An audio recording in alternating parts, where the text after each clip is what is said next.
नमस्कार दोस्तों, उम्मीद है आप सब कुशल मंगल होंगे। बोलो जय श्री कृष्ण। दोस्तों, आज की इस वीडियो में हम जानेंगे कि भगवान श्री कृष्ण की कितनी पत्नियां थीं, भगवान श्री कृष्ण की 16,108 रानियों का रहस्य क्या है। तो चलिए शुरू करते हैं। कहा जाता है कि भगवान श्री कृष्ण की 16,108 पत्नियां थीं। क्या यह सच है? इस विषय में कई कथाएं प्रचलित है और लोगों में इसको लेकर जिज्ञासा भी है। तो आइए जानते हैं कि कृष्ण की 16,108 पत्नियां होने के पीछे का राज क्या है। जानते हैं श्री कृष्ण के विवाह के बारे में। 1. कृष्ण भगवान और रुक्मणी का विवाह। महाभारत के अनुसार कृष्ण ने रुक्मणी का हरण कर उनसे विवाह किया था। विदर्भ के राजा भीष्मा की पुत्री रुक्मणी भगवान कृष्ण से प्रेम करती थी और उनसे विवाह करना चाहती थी। रुक्मणी सर्वगुण संपन्न तथा अति सुंदर थी। उसके माता पिता उसका विवाह कृष्ण के साथ करना चाहते थे, किंतु रुक्मी चाहती थी कि उसकी बहन का विवाह छेदी राज शिशुपाल के साथ हो। यही कारण था कि कृष्ण को रुक्मणी का हरण कर उनसे विवाह करना पड़ा। श्री कृष्ण का जामवंती से विवाह।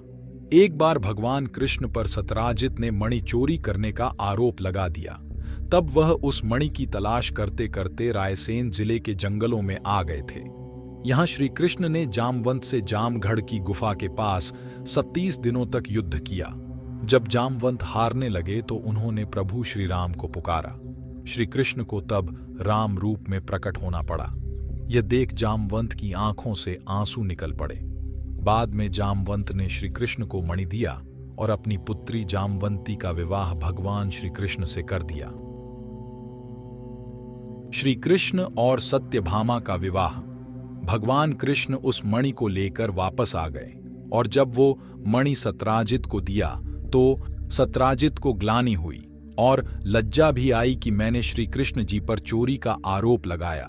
फिर सत्यराजित ने श्री कृष्ण ने क्षमा मांगी और अपनी पुत्री सत्यभामा को श्री कृष्ण को सौंप दिया। कृष्ण और कालिंदी का विवाह। पांडवों का लाक्षागृह से कुशलता पूर्वक बच निकलने पर शादी की। आदि यदुवंशियों को साथ लेकर श्री कृष्ण पांडवों से मिलने के लिए इंद्रप्रस्थ गए। युधिष्ठिर, भीम, अर्जुन, नकुल, सहदेव, द्रौपदी और कुंती ने उनका अतिथि पूजन किया। इस प्रवास के दौरान एक दिन अर्जुन को साथ लेकर भगवान कृष्ण वन विहार के लिए निकले, जिसमें वह विहार कर रहे थे। वहां पर सूर्यपुत्र कालिंदी श्री कृष्ण को पति के रूप में पाने की कामना से तप कर रही थी। कालिंदी की मनोकामना पूर्ण करने के लिए श्री कृष्ण ने उनके साथ विवाह कर लिया। फिर भी एक दिन श्री कृष्ण उज्जैनी की राजकुमारी मित्रविंदा को स्वयंवर से वर लाए। उसके बाद श्री कृष्ण ने कौशल के राजा नग्रजीत के साथ बैलों को एक साथ नाथ कर उनकी कन्या सत्या से पानी ग्रहण किया। उसके बाद श्री कृष्ण का कैकेयी की राजकुमारी भद्रा से विवाह हुआ।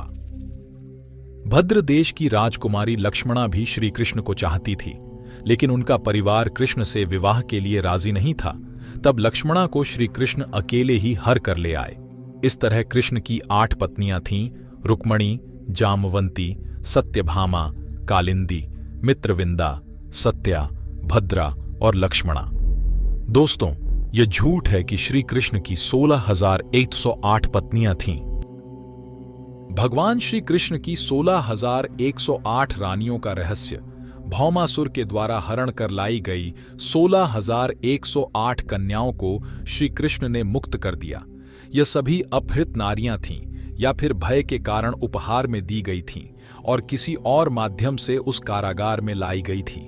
वह सभी कन्याएं भौमासुर के द्वारा पीड़ित थीं, दुखी थीं, अपमानित, लांछित और कलंकित थीं।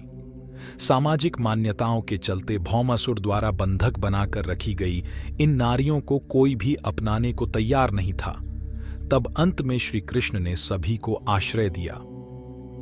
ऐसी स्थिति में उन सभी कन्याओं ने श्री कृष्ण को ही अपना सब कुछ मानते हुए उन्हें पति के रूप में स्वीकार किया। लेकिन श्री कृष्ण उन्हें इस तरह से नहीं मानते थे। उन सभी को श्री कृष्ण अपने साथ द्वारिकापुरी ले आए। वहां वे सभी कन्याएं स्वतंत्र पूर्वक अपनी इच्छा अनुसार सम्मान पूर्वक द्वारका में रहने लगीं। वह सभी वहां भजन, कीर्तन, ईश्वर भक्ति आदि करके सुखपूर्वक रह रही थी। द्वारका एक भव्य नगर था जहां सभी समाज और वर्ग के लोग रहते थे। तो दोस्तों, ये था भगवान श्री कृष्ण की 16,108 पट रानियों का सच। क्योंकि आज के लोगों में कई प्रकार की भ्रामक मान्यताएं हैं, इसलिए अधिक से अधिक लोगों के साथ इस वीडियो को शेयर करें। दोस्तों, वीडियो अच्छी लगी हो तो चैनल को सब्सक्राइब जरूर करें, अपने दोस्तों के साथ शेयर करें। और अगर इसी तरह के धर्म और ज्ञान से संबंधित वीडियो देखना चाहते हो तो फटाफट से इस चैनल को सब्सक्राइब कर ले ताकि अधिक से अधिक आध्यात्मिक और पौराणिक कथाओं के बारे में जान सकें। मिलते हैं अगली वीडियो में, तब तक के लिए जय श्री कृष्ण, हर हर राधे कृष्ण।